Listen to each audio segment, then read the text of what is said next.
This is the Hot Take Hockey Podcast with your hosts, Lucas and John Viveiros. Hey everyone, we're back with the Hot Take Hockey Podcast. Myself, John, Lucas here, the legend. So we made it episode 15. I do apologize. I want to say right off the bat to anyone that was trying to join the live stream. Our intention was, and I hope we still will be able to do it, whether it's episode 20 or something going forward. We wanted to do a podcast on a live stream. So we're going to do live Q&A. We still want like Q&A. So like a mail bag kind of thing, like throw your questions at us on socials and we'll get to it. So yeah, that kind of stuff that didn't work out, but we're still recording for episode 15. So it's available always on YouTube, Spotify, Apple, the Hot Take Hockey Podcast. Lucas, man, how you been? How you doing? I've been good, man. I mean, I know we're a hockey podcast. Yeah, Stash is coming in. I'm getting a lot of compliments about it, but it's going to be gone soon because it's bothering me. I mean, it's itchy. It's uncomfortable.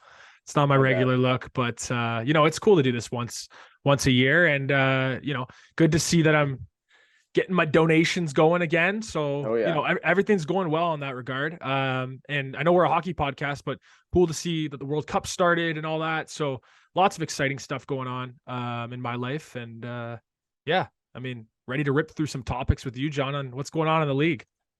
Yeah, I'm trying to stay positive here, but I'm not going to lie, guys. I'm pretty down bad right now. A couple things get me down bad. One being Rielly injured, just a freak accident, out for minimum 4 weeks, it looks like. So it's tough. I think I'm going on a trip to see the Leafs, a couple games, not seeing my favorite player, down bad. I was also going to say, I've actually done November the last couple of years, but man, the itching. Sorry, I wanted to say that quickly off topic, but man, I'm so down bad.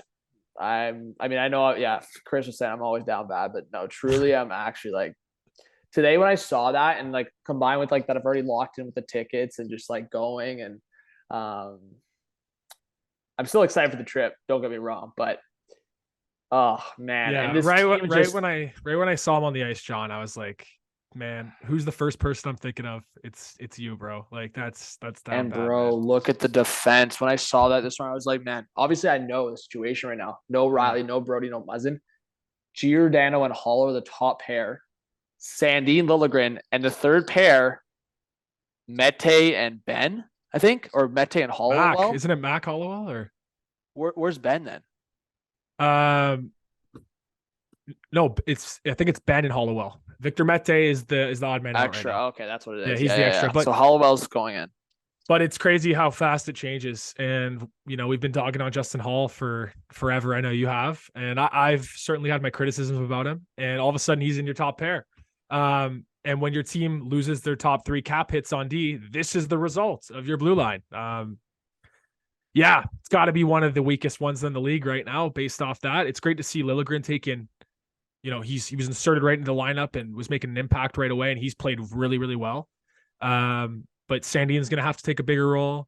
I know they tried to shelter Gio's minutes early on, but he's going to be really important for them now. So, the Leafs are going to be on survival mode for 3 to 4 weeks here. Like you said, 4 weeks for Rielly, 4 to 6 weeks is the estimated timeout right now. So, not looking good in Leafland on that blue line, John. Yeah, so I think it is something we need to discuss. And I ripped through. So Saravelli, like, are they going to make a move here? I mean, Saravelli listed guys. The one trade we can talk about here, and just it looks like Nick Robertson's drawing back into the lineup at some point here. But I think both of us have kind of expressed our displeasure on how the situation's been handled with Robertson. And just so Saravelli a few days ago just dropped, why not do a Ville Heinola for Nick Robertson 1-for-1 swap? I don't even know if that's like the question mark of like trading Robertson or not. I don't even know if they would want to trade Robertson for a younger defenseman when you have Sandin and Liljegren there. So I guess for my question to you, and we'll just go back and forth here, is would you consider a trade like that? Or if the scenario was you are definitely trading Robertson because the coach doesn't like him or something here is not working out, would you do that kind of trade, or would you package Robertson with the other pieces to get like, I don't know, a Chychrun? Yeah. I'm really curious on what the trade value is with a guy like Nick Robertson right now. But first of all, I want to answer the Saravelli tweet with Ville Heinola. Robertson, Heinola. Heinola. And he's a first round pick, 20th overall. Guy has, a pretty pretty high ceiling when the Jets picked him. I'll be honest, I don't know too much about him. I know he's in the minors right now. He's only played a game this year for Winnipeg. But something off the bat that jumps off is, he's 5'11". So you're getting another smaller guy. But I think if you're going to move Robertson, which I really am hesitant to do right now, just because I feel like he has so much scoring potential. Yeah, man. And his value is probably at an all-time low, John. Like, I'm not saying he's worth pennies on the dollar, but like for what he can be, I think you're trading an asset that isn't going to get you much for what he could be. But it's crazy because I've been looking at the Leafs lineup and thinking they needed to add an impact forward for so long, and now with these injuries, it's like they got to address the blue line. But I think if you're going to package Robertson, I would pick the latter, and I would say you would be putting him in a bigger trade for a bigger fish, as opposed to an unproven young guy just swapping for the sake of swapping. Because at the end of the day, if these two guys were traded for each other, it might be a fair trade. One team might rip off the other one in the long haul. Like, we don't know what these two guys are, so it's kind of tough to say. And I mean, Robertson would have a fit with the Jets, and Heinola would go right into the Leafs lineup with the injuries. So in terms of both guys getting the opportunity, they would get the opportunity on both teams, 100%. I don't think that's the question here. I think the question for me is like specific need long-term for the Leafs. So ignore this injury question marks. It's like Heinola, to me, different, but drawing a lot of similarities to a Rasmus Sandin. And I just think, are we really trying to do like ×2 of an experiment here? Like, I think the Leafs are still waiting to see what they get out of Rasmus Sandin long term. Like, I know Sandin will be an NHL defenseman. What kind of NHL defenseman? Same thing with Liljegren. I actually think it's been clear as day. Liljegren came back, had a couple giveaways, but like Liljegren's looked better than Sandin in my eyes. Absolutely. More confident, been involved in more goals, been involved in more plays. I just think he's looked more mature overall. I think Sandin at times, but Sandin's also made a lot of brutal mistakes combined with the lack of confidence, combined with the lack of impact. But now, I mean, Lucas, if we're talking about it, sure, Giordano and Hall will probably get the matchups, the tougher matchups, but Sandin's getting that number one power play unit now with Rielly out. And of course, I'm super down bad about it. But if there's one guy that needs to step up right now, it's Rasmus Sandin. Yeah, and Rasmus Sandin has always been, looked at as a guy who wasn't given that opportunity with so many left-handed defensemen on the Leafs. And he's been begging for it to show. So this is it. This is your opportunity. Yeah. I think the next 6 weeks, if Rielly's out that long, are really going to be telling on, people are going to be judging Rasmus Sandin, both internally with the Leafs and as Leafs Nation is going to be judging him to see really what he is. I've been hard on him since the season started. I've just thought that he's just been really rough in his own end. And I know he doesn't get that offensive opportunity, but I think defensively he's suspect a lot at times. So this is really that chance for him. And I think bringing in, tying the whole conversation together, bringing in this Billy, remind me of his name now, Heinola, bringing him in, I think is another blockage for Sandin. And that also sends the wrong message to Sandin, right? Yeah. No, I know. And I think for the Leafs, that's why I'm saying, like, if they're going to make a risky move like that to trade Robertson, yeah, it probably should be a guy more solidified. I understand the change of scenery, and I understand where Saravelli's coming from with that proposal. I will say, I do think Chychrun's overhyped in a lot of aspects. I've always said that. But again, you're talking about a guy that's like the cap hit's just over $4 million. It's a guy that, while he doesn't bring that big time physical defensive game, it's like a bigger defenseman, still young. Like, I don't think people remember sometimes it's like this guy's Liljegren's age. He was from the 2017 draft. So there's still a lot of potential, I think, even with Chychrun. And I think we're still going to see better days from him. So of course I'd be down for Chychrun. Like, if Robertson was part of that, I would be a little bit upset, but if it was getting a guy like Chychrun and your boy Kerfoot's out the door. Obviously I'm joking and saying that, but yeah, I mean, the cap hits are basically matching there. Like Kerfoot, like 750 less. So send Kerfoot one way. You have the LTIR space right now. Combine it with Robertson in the first. I think I'd be doing that trade at least. Like Robertson first, other prospect maybe. I don't know if Arizona's saying yes to that, but right now the rumored proposal right now is a first and 2 decent level prospects at the very minimum. So I don't know. And I think that's a large gamble right now too. I just feel like as time has surpassed here, like I'm still pretty high on Chychrun, but I think that with how much time has passed and how many games he's missed, it's a little bit of magic beans right now, especially for this year. Like bringing him in this year, I don't think you can have these lofty expectations for him wherever he goes, because he's going to have to get accustomed to playing, period. Then get accustomed to playing for a new team, new system, new coach, all of that. So when it comes to Chychrun, I think the expectations should be tampered a little bit. But I still think he would be an unbelievable add for a team like the Leafs who need defensive help. And he would really, if he came in, he would take, I guess, if the Leafs were all healthy, Muzzin's minutes right away. But I just want to add that little caveat that he is a bit of, magic beans right now in terms of we don't know exactly what he's going to bring, especially this season. Yeah.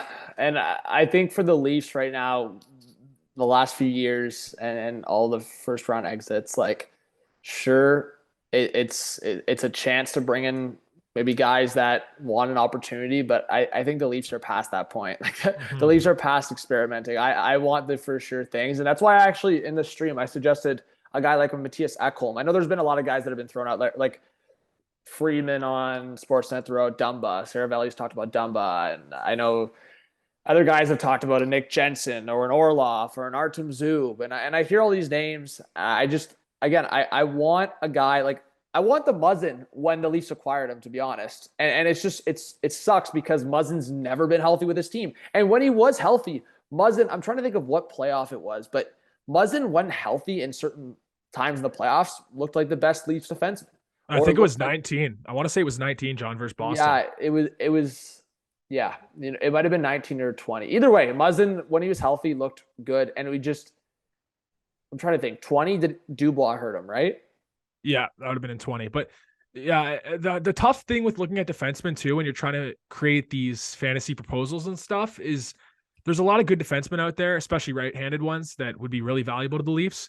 But at the end of the day, are these teams going to want to move these guys? And often that happens later on in the season when they're falling out of the race. Ottawa is in a huge hole right now, so maybe a guy like Zub becomes disposable for them.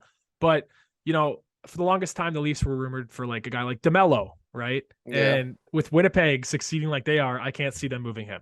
Or what about Scott Mayfield? I'm a big Scott Mayfield guy. I don't know if the Islanders are going to want to move him with how they've started, right? So it's like you only have so many teams to really choose from, and it really limits the pool. So yeah, it's going to be interesting to keep an eye on. But I think when the Leafs are healthy, I think their blue line is okay. I really think I'm not like super, super confident with it, but I think it's fine. Is that statement with or without Muzzin? Because we don't know if Muzzin will ever come back. Yeah, with Muzzin, I think it's good if he was healthy. I think. But without Muzzin, you still want the addition with Brody Rielly healthy. Without Muzzin, I think it's fine. My concern now becomes, you can't address all of these things people want: a defenseman, a third line center, a scoring winger. You can't do all this. So if you're going to prioritize them, I almost have the scoring winger or a guy who can play center and wing legit, not Kerfoot or Yarncroc. I almost have that prioritized over D, because I just think they're getting nothing out of that bottom six, like for scoring at least. And Kerfoot has one goal. Like, it's inexcusable. We're 20 games. Kerfoot's embarrassing right now in terms of that. We're 20 games and he's got 6 points, John. Like, it's $3.5 million. Yeah. It's like, I also do. Yeah. You know what, man? I actually do.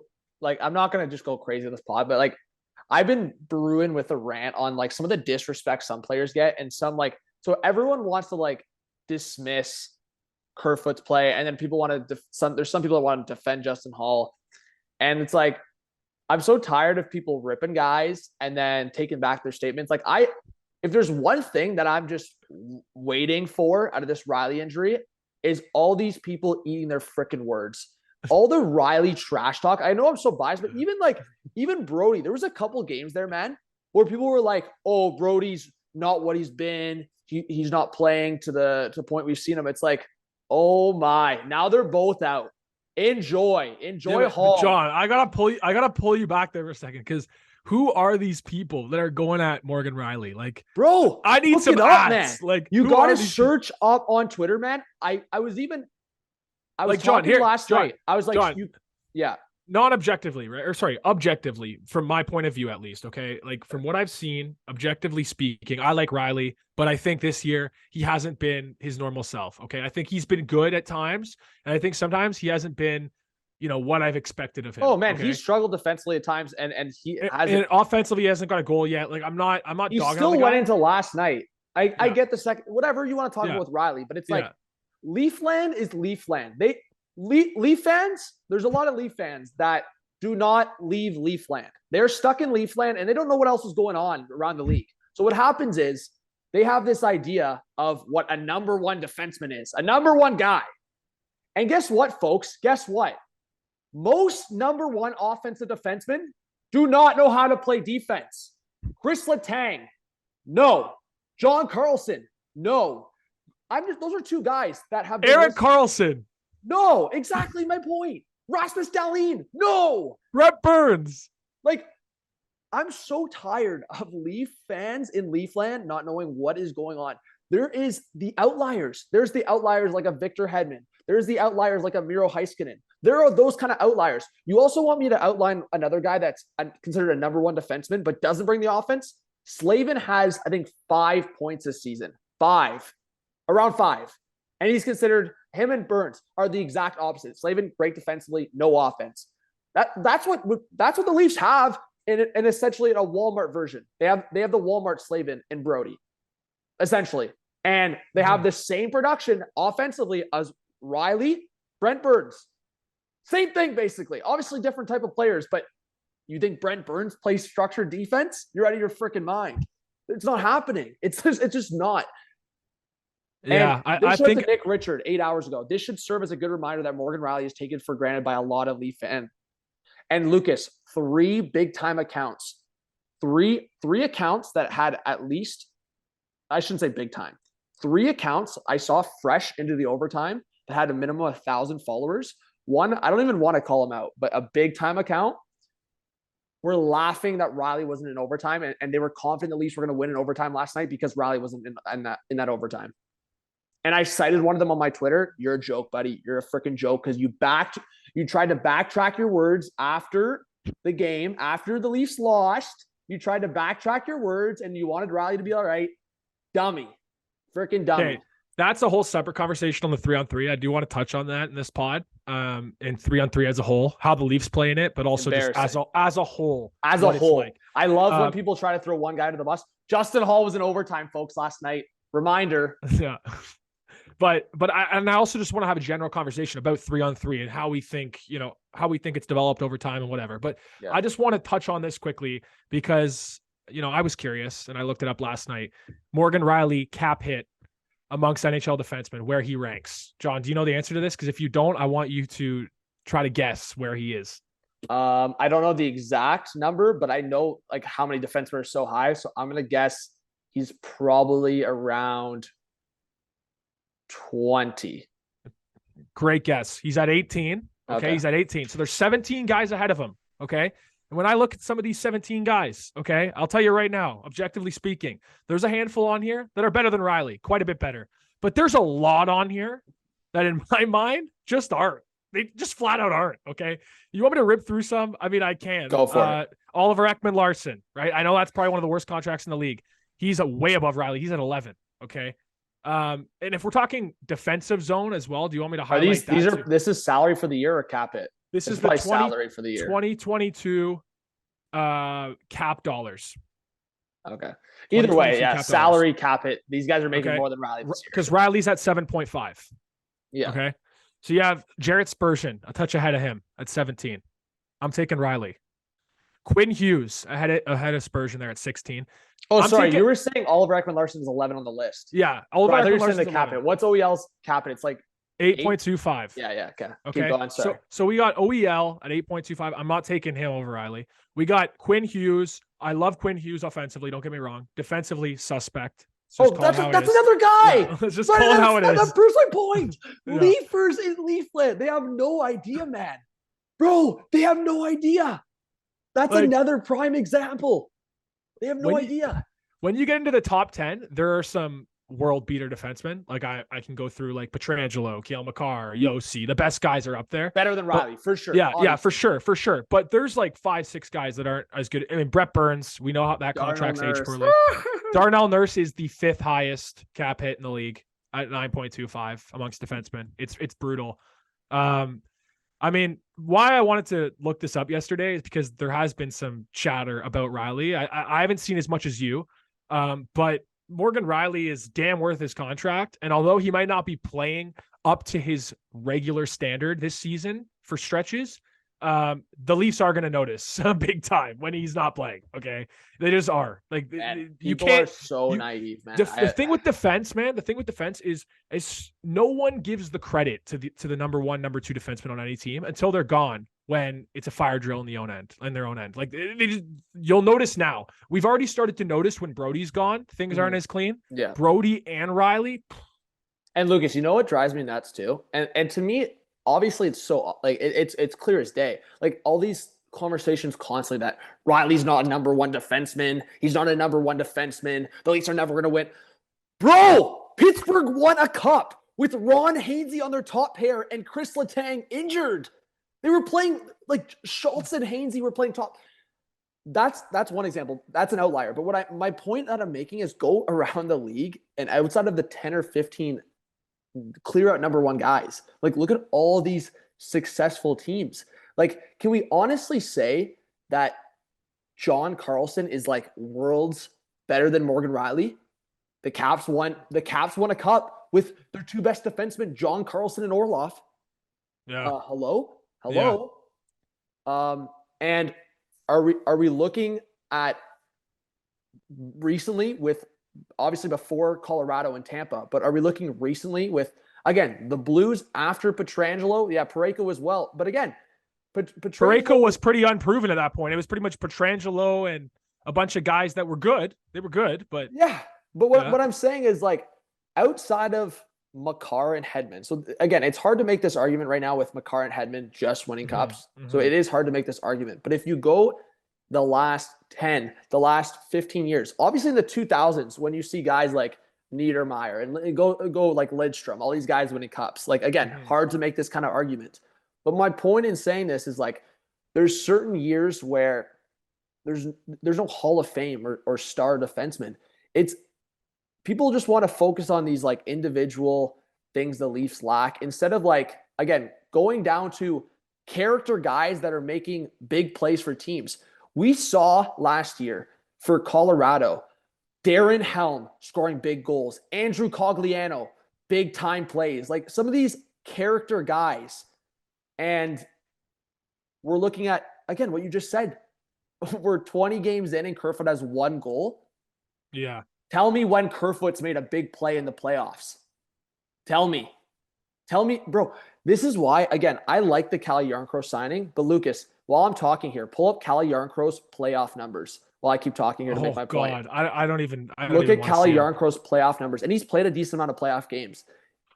He and again, tell me besides empty net goals when Pierre Engvall's made a big time playoff. Like, so Calle Jarnkrok, 75 games in the playoffs. He has that many. That's a lot. Yeah, it is though. 75 games. How many points? 4 goals, 15 assists. Honestly, that's not as bad as I thought it was. Yeah, the 15 assists kind of surprised me. But yeah. But again, 75 games, only 4 goals. Yeah. Honestly, that's not as bad. But again, my point on saying this is I remember when the Leafs signed Jarnkrok, I was looking at his recent playoff. I think more so his recent. I think because Nashville had the final run, Jarnkrok was on that team, right? That's where he got a lot of those games. But my point on saying this is like people want to criticize, and again, I've been criticizing Marner in the playoffs, so don't get me wrong. And I criticized Nylander in the Boston series, so don't get me wrong again.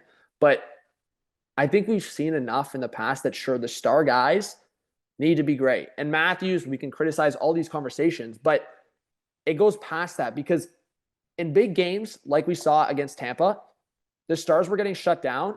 And guess what the depth was doing? Nothing. Zero.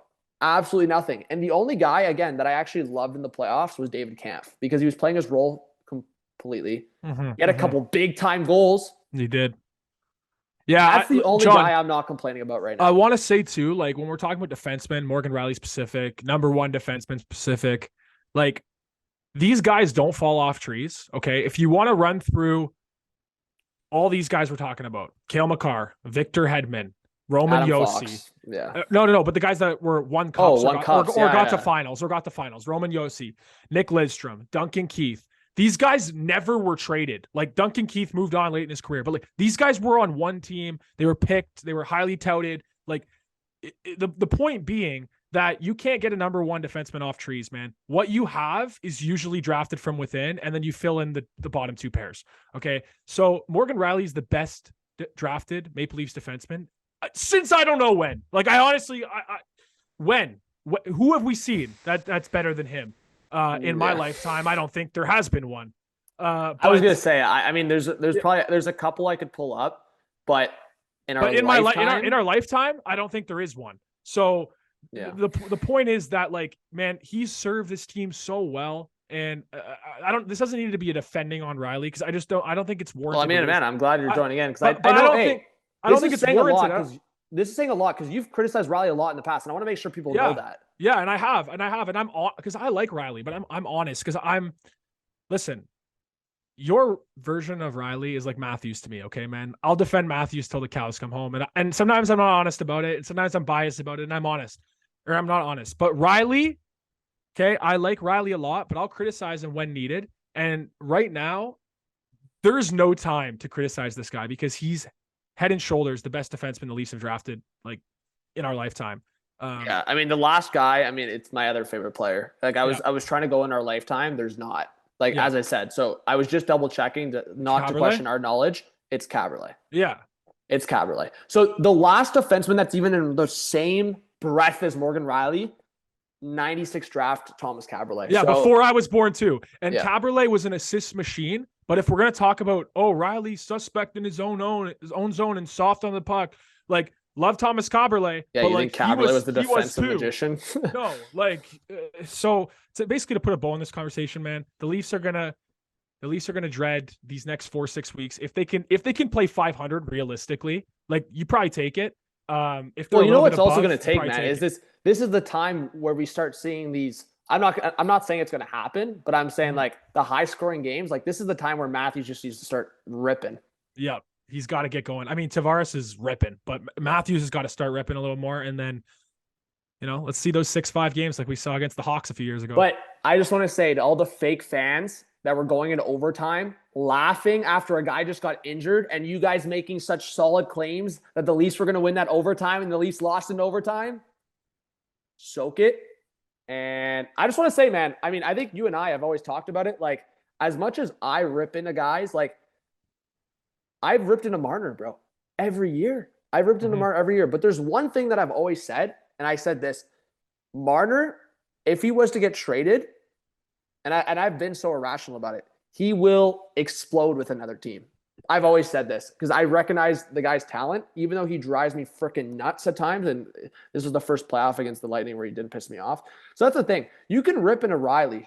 Rip ahead. Yeah, but define explode, John. Like, what do you mean? Because he's already scored. He scores, like, not just goals, but points. No, but I'm just saying, like, if he goes to another team in playoffs, it's gonna make the Leafs regret. Like, I'm just saying, like, he's gonna be the guy, or he's gonna play. Like, I'm just making the point of saying that I recognize the talent. So when I rip Marner, there's a difference of saying, like, I rip him, but I also understand. Like, I think a lot of people rip Rielly, but also, like, dismiss him as a top defenseman or dismiss him as a big time contributor for the Leafs. Like, they just call him trash. Like, I've seen so many people straight out call Rielly trash. Like, how can you be competent and honestly call the guy trash? It doesn't even make any sense.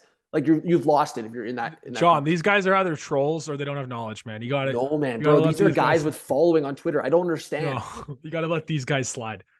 But yeah, right. I definitely want to touch on overtime. So part 2 of the pod coming right up. Okay, so let's get into the overtime talk. We can start, I guess, with, we're recording on Tuesday, the 22nd. So last night the Leafs lost in overtime to the Islanders. We can start there, but I also want to break out and overall discuss 3-on-3 as a whole. But yeah, I mean, let's talk about the Leafs first because we're working in with the Rielly conversation. What do you think about the Leafs? They're 1-5 in overtime this year. It seems like with all the offensive firepower they have, they should be one of the best teams in the league in overtime and 3-on-3. But I bet you if you look up their record, I haven't done the research fully myself, but to look up their full body of work, I know last year they were 6-6 in overtime. Yeah. If you were to look up the whole body of work with Matthews, Marner, Nylander, it would probably shock you because it's probably right around 500, if not below.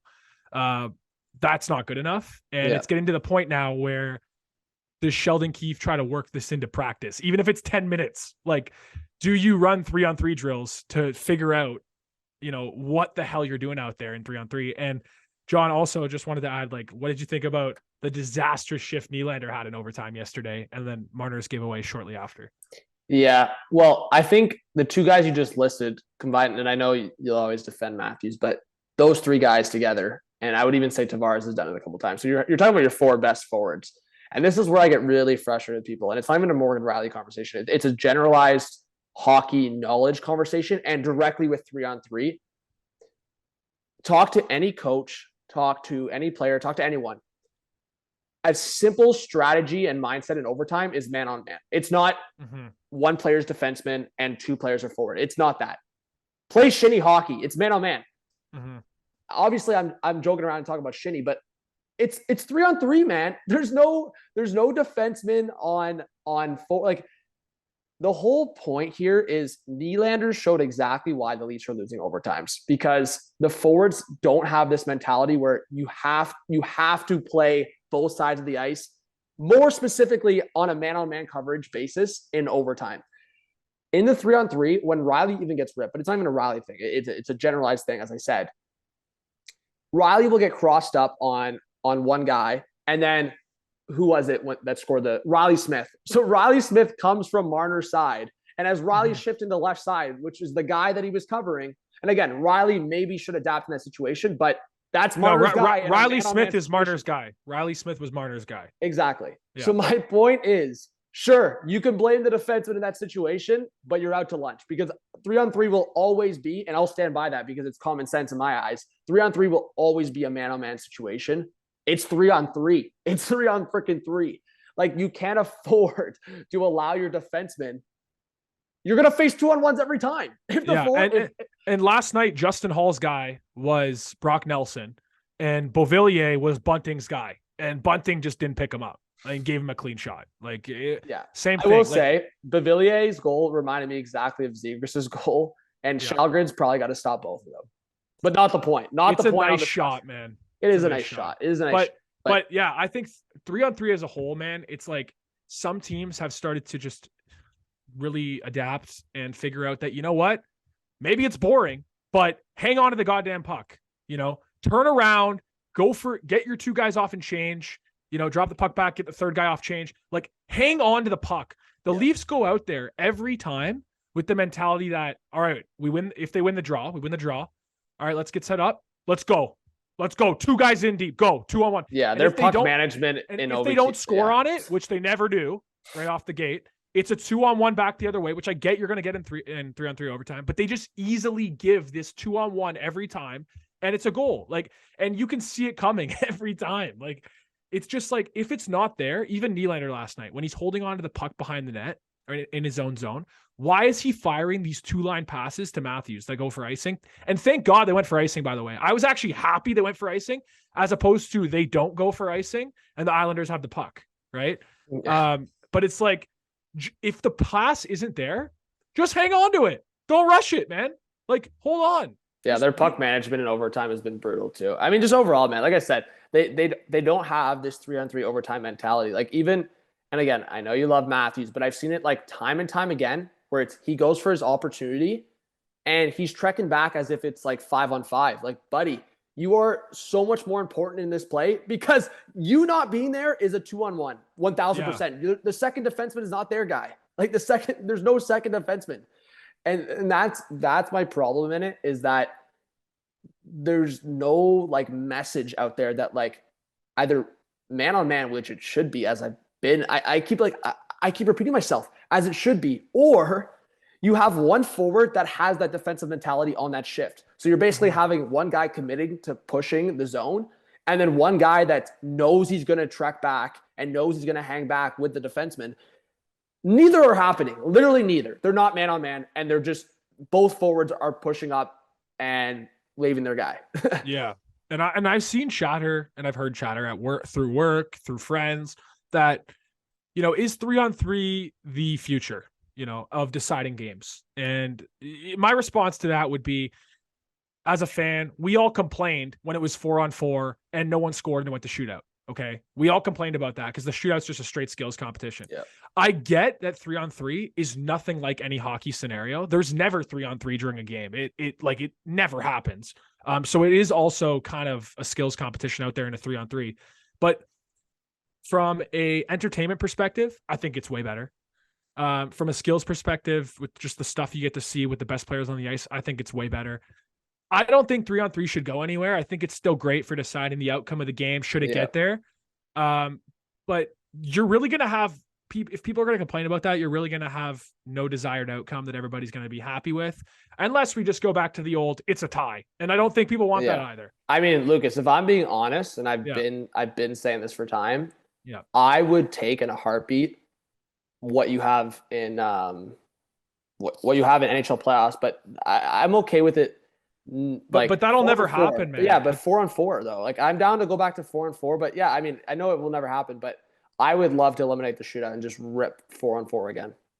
But this is the thing, man. If you're gonna rip, any type of overtime has to have an end time on it, because it's just like, if it's gonna go on for another 20, 30 minutes, 40 minutes, like multiple overtimes, we have back-to-back games. We have, like, we risk injury in the regular season. Like, it's just. Well, is there any consideration? Is there anything in your mind where it's like adapt what the NFL does and do a 10-minute overtime and then just tie? I've always liked the idea of a 10-minute overtime, whether that be 3-on-3 or 4-on-4. I think 10 minutes, especially 3-on-3, I don't think we'd see shootouts again. I don't think we'd ever, it'd be almost impossible to get through 10 minutes of 3-on-3 without deciding the game. But I actually, that's an idea I'd never heard, John, like going the NFL route and doing the 4-on-4 maybe, and then just tie. I don't hate it. Yeah. So overall, I guess, drop your comment, guys. Reach out to us what you think about the overtime shootout debate, what you think it entail. But let's rip through some just overall just topics, and I think we need that at some point. We'll discuss the Devils here, so we'll talk about that maybe towards the end of the episode here. But 3 big names right now in trade rumors, Lucas. Let's go over it and maybe make a prediction on maybe where we could see them end up. So let's start with the Erik Karlsson's conversation. So a guy that has looked like a horrible contract, way past his prime. Well, he's back to his prime. He's looking good, but over $11 million. One, do you see it being the time the Sharks are potentially rebuilding team or a team that wants to go for Bedard, trading Karlsson because it's probably more of an opportunity now? And 2, where are a couple teams, and I'll give my thoughts as well, where are a couple teams you could see Karlsson getting moved to if there's an opportunity? If I'm Sharks management, Are you doing it? I would definitely look at doing it because I think the mission coming into the season should be to tank for Bedard. I just don't think your team's good enough to do anything in the playoffs, and maybe by the grace of God, there's a chance they could be in the fight for a playoff spot, but I don't know if you want to be in that discussion. Like, why even go for that if it's not going to end in anything substantial? So if I was Sharks management, I'd certainly be doing it. I know we'll start off with the obvious one that everyone's going to shout about. Is there a potential reunion with the Senators? To that, I would say, if you're Ottawa, I don't know why you'd be doing this other than for straight PR. Ottawa is an absolute disaster right now, and they've been severely underachieving. So taking on a cap hit like that, even if it's I don't even know if the money is possible. Even if it's retained, even if it's double retained, I don't know if you want to lock yourself to that. And that chapter seems like it closed. Yeah, I mean, the only chance I see it making sense is if Zaitsev goes back the other way. And like I said, the Sharks are retaining at least a couple mil on that. And combined with the fact that if Karlsson wanted to go, that's what I'm saying. If he waives the no movement clause, then there's the desire combined with the fact that Sens fans need something to get excited. Kind of what you're alluding to, like a PR thing. Sens fans need something to get excited about. I would imagine Karlsson coming back and Zaitsev going the other way. that would be the best day ever for Sens fans. The market would be buzzing. Trust me, bro. Yeah. We just talked about Rielly getting hate. It's not even like, that's like a joke of a conversation when it comes to like an actual guy that's getting hate right now. I actually think Zaitsev gets more hate than Justin Hall from Sens fans. It's bad. Like, it's so bad. The guy, to the point, I don't know if you saw this. I don't know if it's real. So maybe. Oh yeah, the DM. Fun of me. The DM. I think that was real, right? I'm pretty sure that was verified as real. So you literally have a player reaching out to a fan and chirping them. That's how down bad it is. Like, that's how bad the situation with Zaitsev in Ottawa has become. Yeah. So you know what? You're talking me into it now because I'm thinking this maybe relieves the pressure and just the negativity coming out of the market right now, that if the Sens did this, it could actually, create some buzz. So maybe there is a fit. But I don't know I'll bounce back after you there and just go, but what happened to the buzz of getting Drew? What happened to the buzz about getting DeBrincat? Like, I know. And the other issue, that comes into play too is DeBrincat's a UFA, right? Yeah. So but fire DJ Smith. And they're going to want to lock him up, and that's going to be big dough. So I don't know if they want to have another contract on their books getting in the way of that. That's the thing, right? If they go after Karlsson and they don't have major money being retained on that, combined with contracts out, you're saying no to DeBrincat long-term in Ottawa. You're just what about the Kraken? I know that's been talked about. What I would say, again, marketing PR thing, 100%. And I look at the scenario where the Kraken have pending UFAs that they could trade to other teams, of course, and they'd have a cap. I think that could be a cool scenario. Also, just being a fresh expansion team in Seattle, actually playing decent this year at times. So it's like, if the Kraken, I don't know, wanted to just have one of these years where it's like they get their younger guys more experience. I mean, they have to figure out that Shane Wright situation. So the Kraken are an interesting one. I saw that being suggested. I have two teams in mind. And the Kraken actually, shockingly enough to me, this is why I wanted to pull up their cap friendly. They actually don't have that much cap space. No, they don't. So guys that would go out the other day or other way. Yeah, that would result in definitely a big contract or two moving out. What teams do you have on your radar for Erik Karlsson? So the two teams I was actually thinking about. Well, actually, one team I was thinking about more so because they were looking at a different San Jose Shark in the offseason, Brent Burns. The Dallas Stars were looking at Brent Burns, and they were looking at him heavy, apparently. And then the whole Klingberg situation, then obviously he went to the Ducks, and then they were trying to get Brent Burns. Brent Burns went to Carolina.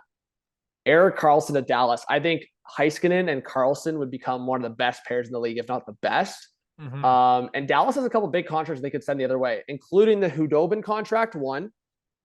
And 2, if they were to send one of those big forward contracts, because I'm not saying it would work, but Sagan and Ben have actually been playing better. So if Dallas and management wanted to move on, it's a better time to move on. I'm not saying it'd be in that San Jose deal, but what I am saying is I think there is a fit for Karlsson to be in Dallas, because their two better defensemen are left shot guys in Heiskanen and Lindell, and their right shot guys I think include Colin Miller, Hakanpää, and this is just off the top of my head here, the guy Lundqvist, Niels Lundqvist. They just got Niels Lundqvist. Yeah. So they could use a guy like Erik Karlsson. So here's my thing with that is Erik Karlsson was, one of the best offensive defensemen of this generation when he played for the Sens, right? And he was the number 1D, and he ran the power play and all that.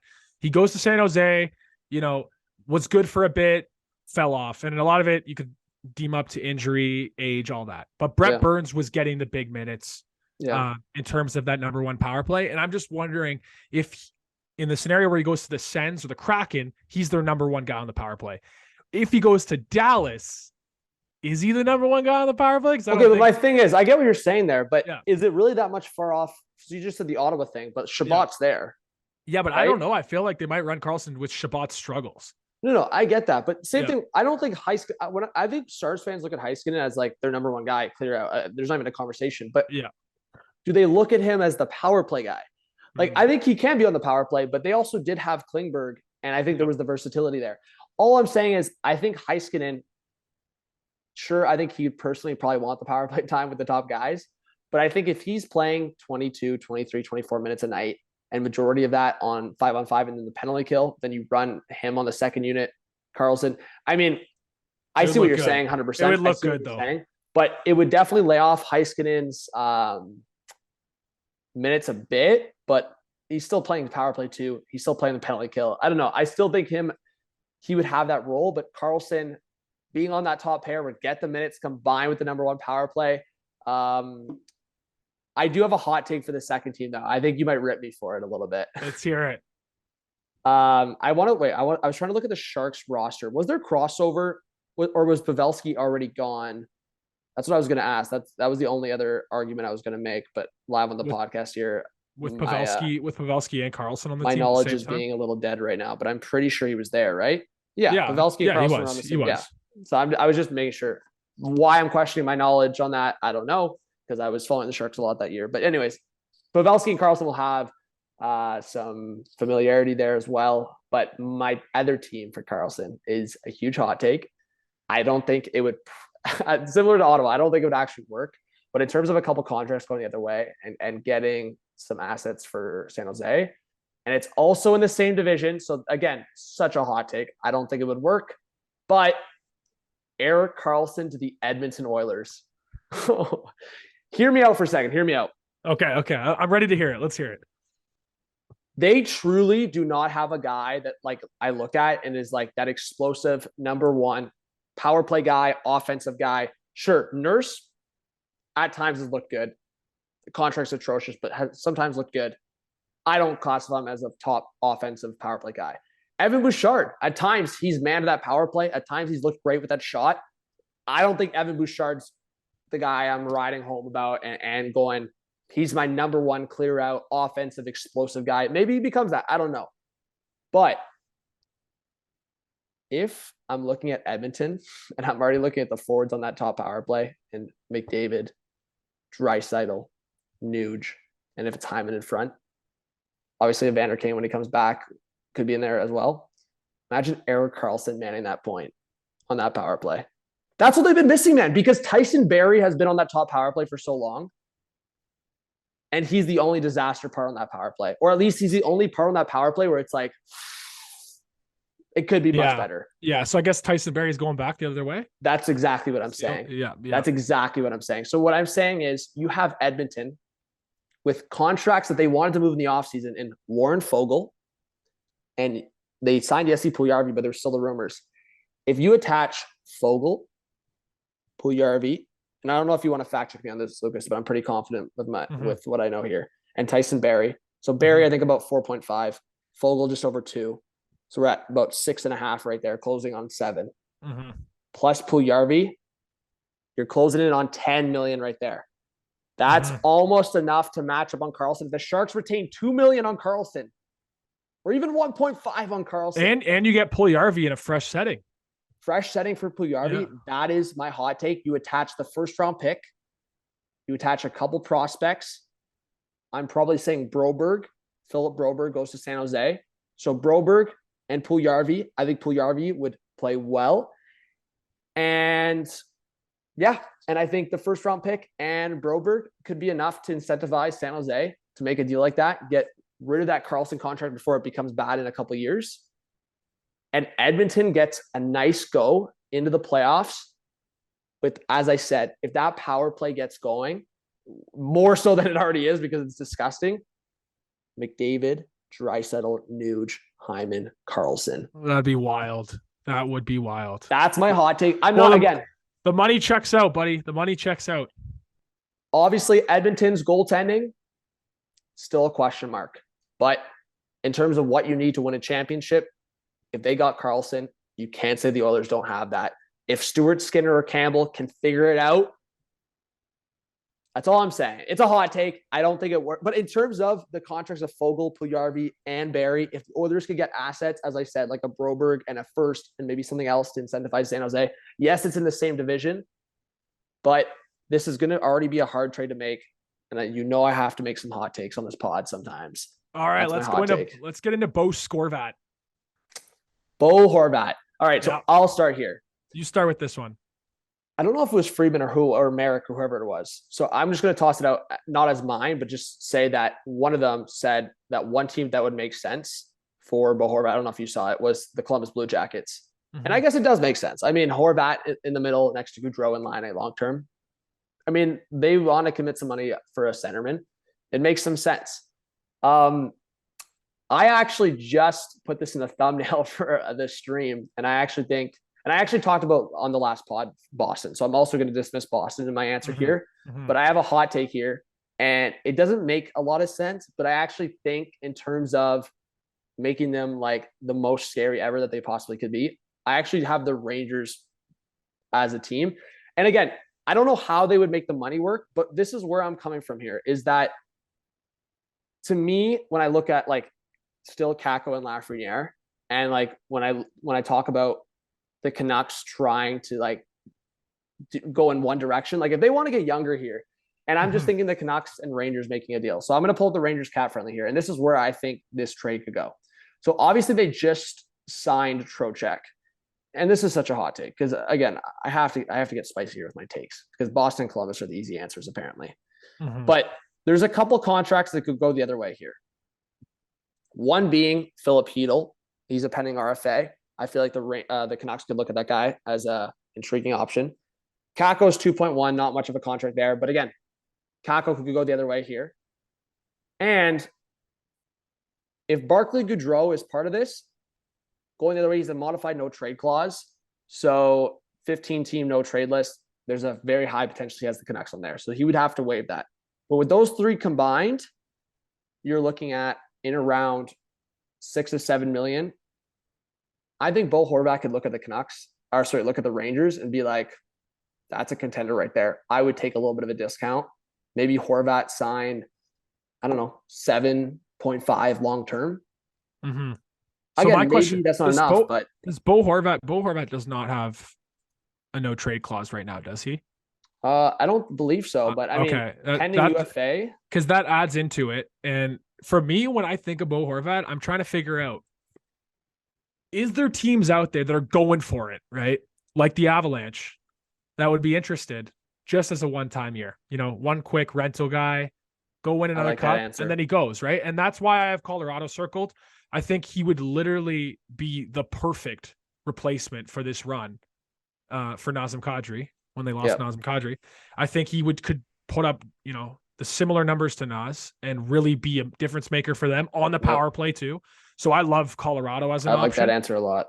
And yeah, man, that's my point of, even when I was trying to make the case of saying like the Rangers could try to keep Horvat long-term, it's even just for now. Like if they were to trade literally Hedl and Kakko, like, I don't know if Rangers fans love hearing this, but it's like you'd have going into the playoffs, Zibanejad, Trocheck, Horvat in whatever order you want.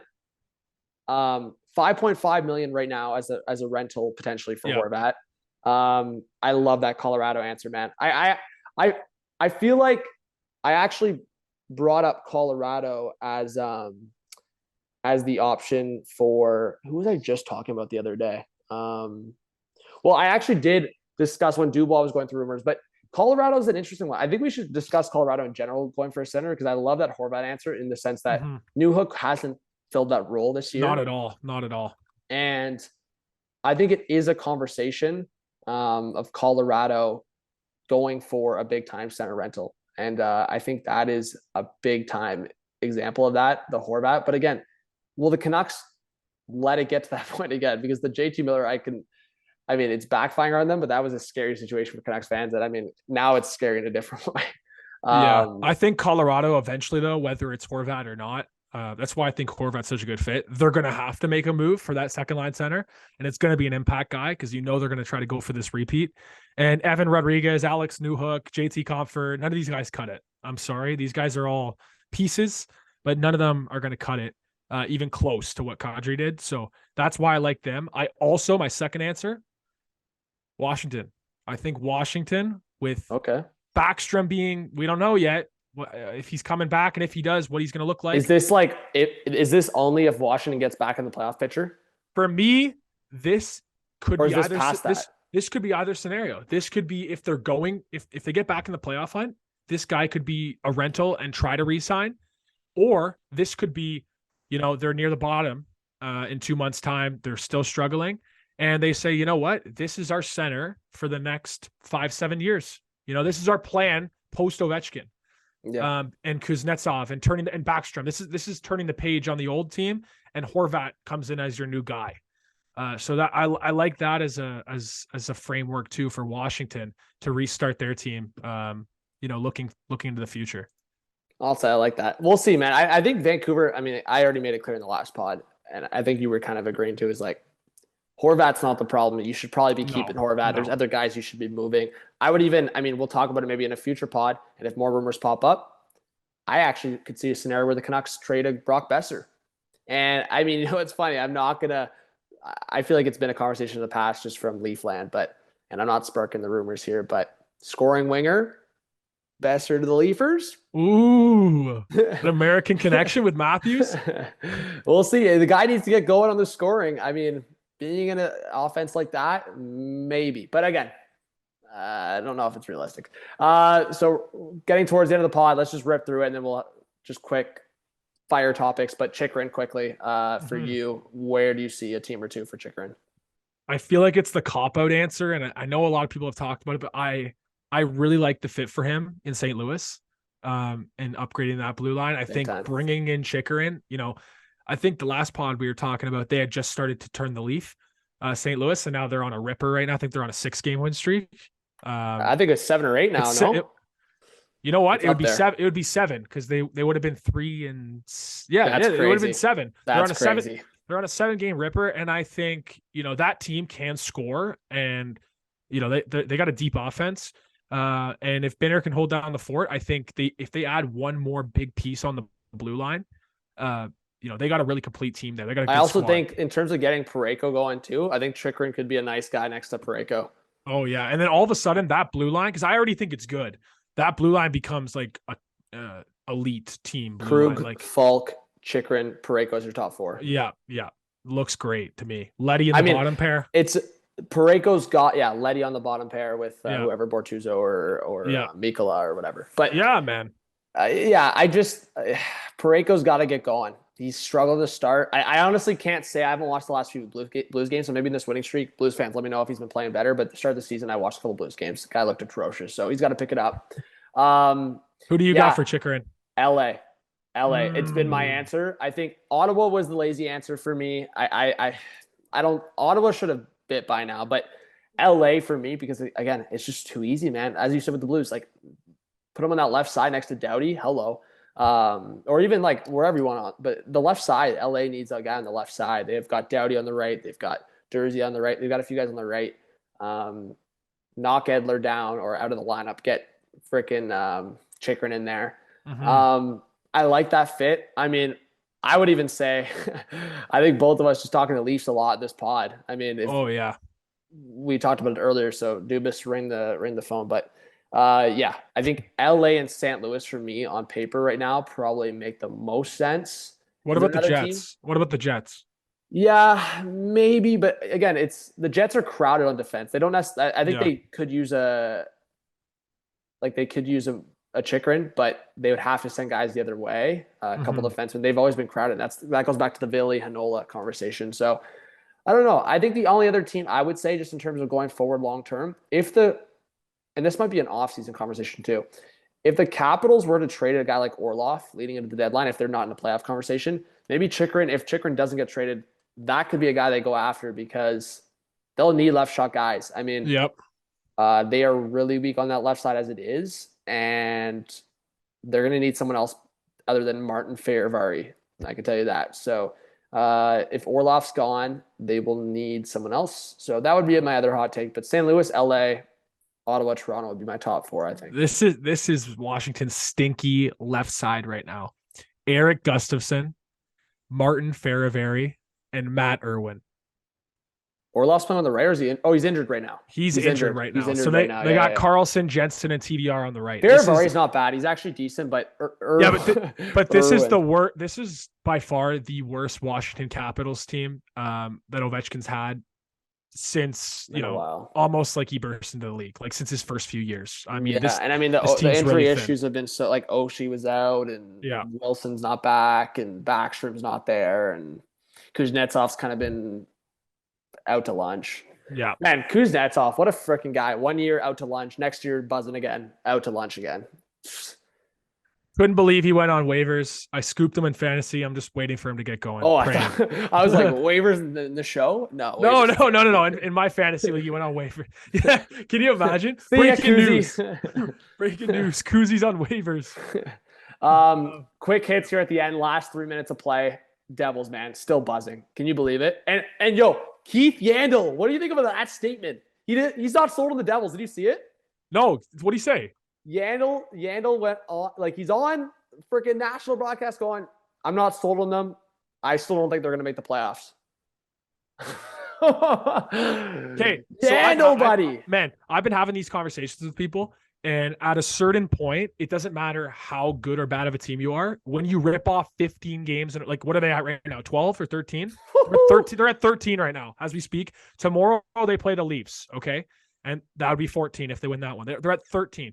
If you rip off 15 wins in a row, it doesn't even matter how good of a team you are the rest of the way. You just got to hold serve. You literally just got to be a 500 team or even a little worse, and you're making it. Like, you just can't have it all fall from under you, and you're making it. So the Devils, they're making it, buddy. I'm ready to claim it right here and now. I'm claiming it here and now. The Devils will be in the playoffs. I'm still standing by saying, I said wildcard team with their goaltending was good. I'm saying wildcard team right now. To me, I still will stand by. I think the Penguins are going to turn it around. My top 3 teams in the division, Rangers, Hurricanes, Penguins, in whatever order you want. So in the case of what we're seeing right now, I don't know, if the Panthers don't show consistency throughout the whole year, I think they could be in trouble. And I think it's going to come down to one of the Atlantic teams versus those 2 Metro teams. I think the Devils could be in a division spot. Don't get me wrong. I'm just standing by my take. The only reason I'm jumping off, I mean, I had the Devils in the conversation, but I think I had them just out. The reason I'm jumping off that now is just the points they've banked, man. Like, for them to miss the playoffs now, they have to, if they perform 3 games under 500 the rest of the way, they're in. Like, they have to completely fall off. Pittsburgh's got 11 points a difference between them and New Jersey. Don't get me wrong. I mean, I had the Devils in my final season predictions, a lazy take, because I just thought the goaltending would be shit. I'm not going to lie, guys. I thought the goaltending would be garbage. I had them second last in the division. That's embarrassing for me. Quick hit Boston. What do you think about the Bruins? Every time we come on here, they haven't lost again. Like, I mean, they're legit. I mean, like I said, I think the 3 top division teams, like, I don't think many people will be surprised by the Atlantic. I mean, Boston, Tampa, Toronto, if that's what it is, I don't think people are shocked by that. That means the Leafs are playing the Bolts again. Bolts. Bro, it's hilarious, man. No, it's actually funny that the Leafs are, like, I would put a 90% tag on it right now. Unless the Leafs fall to a wildcard spot, they are 90% chance of playing Boston or Tampa. In my eyes. I mean, like, they'd have to fall to a wildcard spot. And even that, they'd play one of those first place teams, which is probably one of those 2 or Carolina. All right. Who else you got? Last quick hit. I would say Winnipeg Jets need to be more of a conversation. Yeah. I mean, both the Jets and Vegas to me are the 2 teams I'm watching out for in the West, but more so Winnipeg because we had Jesse Pulock on, got to give him a shout. And I think, including myself, we're probably just laughing at the jokes. But they weren't jokes, man. He had confidence in his team. I mean, he sprinkled in a little Matthews to Winnipeg once Matthews' contract's over. I mean, I think that's where it got crossed up. But, I mean, Winnipeg's legit right now. Hellebuyck's legit. And that's a team right now that I think if they were to go into a playoff matchup against one of those other Canadian teams, like I was watching that Winnipeg Calgary game. That was a fun game. So, I mean, Winnipeg's an interesting one. I think a lot of guys have a lot to prove. Dubois, Scheifele, Wheeler. There was a lot of stuff happening in that dressing room. And I mean, some teams with the bad dressing room went one direction, like the Canucks, and one team with the bad dressing room, Winnipeg, went in the positive direction. So it's good to see. Yeah. All right. Well, keep an eye on those teams and report back next pod. All right, guys. Any questions, anything, drop them. It was great to chat. And episode 15, we'll keep the podcast rolling. Apple, Spotify, YouTube. Hit us up on socials, and we'll talk soon. Peace.